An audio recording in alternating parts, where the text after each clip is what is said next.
So in 2003, a study came out and basically showed that IVF with acupuncture was 16% better than with IVF alone.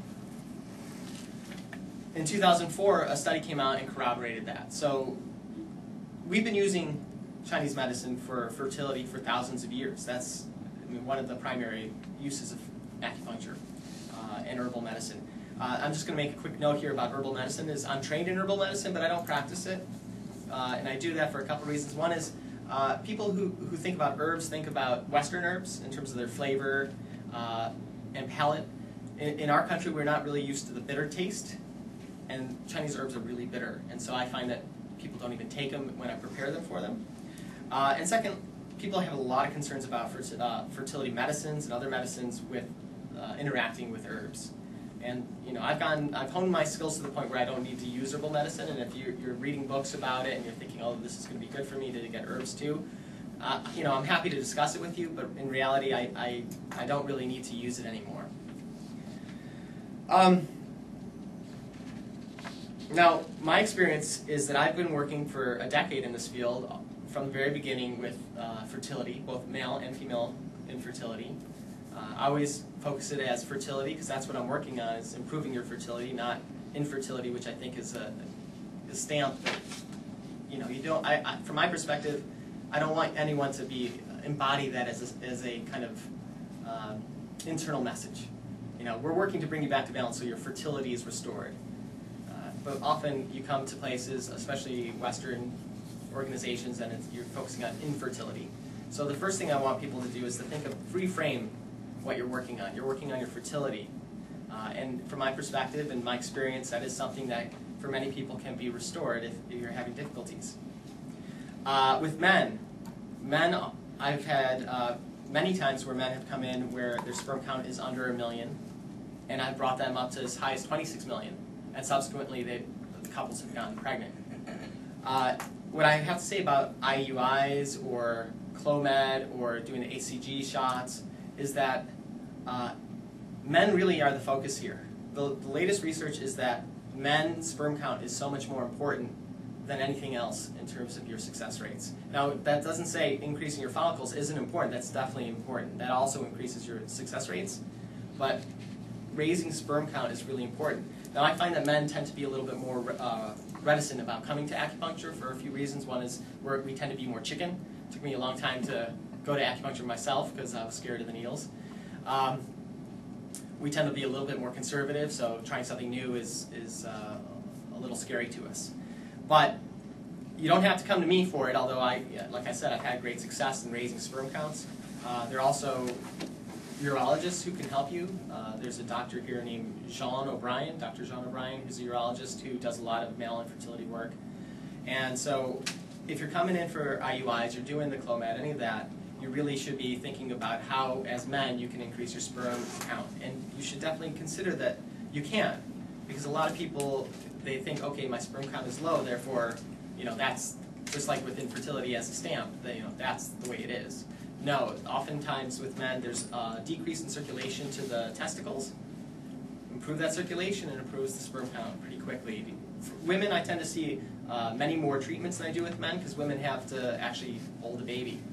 But for men, we just have to increase your sperm count, which only generally focuses on increasing your blood flow. And I just want to point out for men that no needles are put in the testicles, no needles are put in any place that's a scary or uncomfortable place. Because I think a lot of people, since you don't know about acupuncture, you're like, okay, well, we're going to put that thing. No, it's a comfortable experience, and you would often notice changes in improvement in orgasm and other improvement in ejaculate strength. Because something that I look at that Western doctors don't look at is ejaculate strength. Or I want to see, people tend to think that, okay, if there's changes in the color of ejaculate, that doesn't mean that much. To me, it does. So I want to get the ejaculate to look, a healthy color. I know this is not the kind of conversation most people normally have, but for me, it's dinner table kind of conversation. So.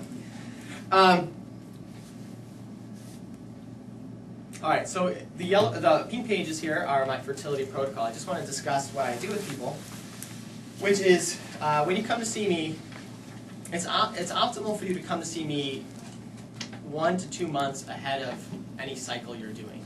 A lot of people, they call me right before their insemination, right before their transfer, which I will work with anybody at any stage because I feel like any intervention from an acupuncture perspective is going to be helpful, because at the last stages what I'm doing is making things sticky, and we'll talk about that in a bit. But really, to improve follicle counts, I want to have as much time as possible. If I was treating you for infertility or fertility without IVF or without IUIs, I would expect to see you for 3 months, because the goal there is to get your cycle to be regular for 3 straight months, and to decrease clotting that is causing discomfort, cramping. Not a certain amount of that's okay, and is a sign that things are working right. But if it's excessive, to decrease endometriosis, pain, or whatever. 3 months is usually the criteria for that. With IUIs and IVFs, I generally don't get that kind of leeway. But if I get people in with at least a month to 2, you're going to have the best chances of success. With IVFs, I found that usually it's the second cycle where people have success, because that gives me enough time to really work with them. So with that protocol, the very first thing that I work on is improving blood flow. You're taking all these medications, Clomid, HCG, Lupron, whatever it is that you're taking. If you have any kind of constriction of the arteries going to the ovaries, then you're really not getting a lot of that chemical where it needs to go. So what I do from the very beginning is to focus on improving blood flow so that you have the highest impact of the medications. And it can have dramatic effects with people's follicle counts to do that. The second thing I look at, in Chinese medicine for thousands of years, we've had this concept called pathogens. And pathogens are infections, essentially, if you were to look at it from the Western perspective. And it's my experience that when I started to focus on pathogen infections with fertility, that people's rates of success just went through the roof. And that I find a lot of people have these pathogenic infections that I would correlate, we call them damp heat or damp cold, and that would relate very specifically to, I think, fungal infections. And if you think about the male anatomy, it is not the cleanliest, and it's a very damp environment, and it would be a very happy environment for a fungal infection, and that's being transferred right into the female partner, and so it becomes a very mutual problem between two people. And so I find that if I can deal with any pathogen infection, if I see one, and not everyone has one, rates of success go up pretty significantly.